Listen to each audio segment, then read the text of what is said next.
Japanese Tales, The Wrestler's Sister.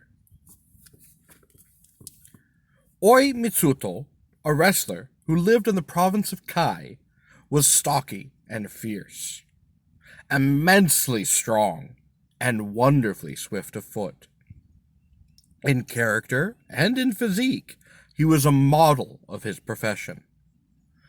Mitsuto's younger sister, a slender, very pretty woman, in her late 20s, lived a short way from her brother. Once, a fleeing robber stormed into her house, drew his dagger, and took her hostage. A servant ran with news to Mitsuto, who remained very untroubled. He must have been a real champion to take her hostage, was all he would say.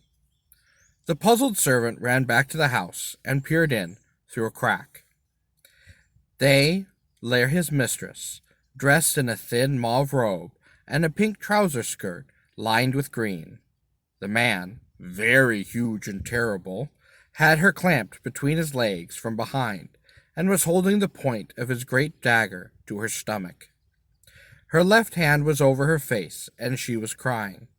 Her right hand was toying with some arrow shafts, which lay scattered on the floor. When she picked up a tough bamboo shaft and ran its end along the boards, the shaft would break like rotten wood. The robber doubted that Mitsuto himself could break an arrow shaft like that, even if he bashed it with an iron hammer. Afraid that he might be torn to pieces too, he timed his move as best he could and fled, only to be caught, bound, and hauled off to Mitsuto.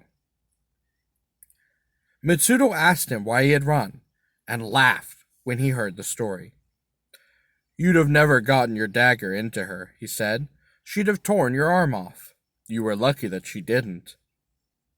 Even I could handle you with great ease, but she's as strong as two of me.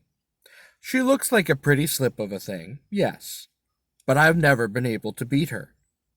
It's a true shame that she's a woman, it really is. If she were a man, nobody would ever stand a chance against her." The robber had almost died. He had picked quite a hostage. "I suppose I ought to kill you," Mitsuto went on, "and I would if you've ever been a real danger to my sister. How right you were to get out. She can break a stag's antlers over her knee, you know, like a very dead twig." After a while, Mitsuto brusquely threw the robber out the door.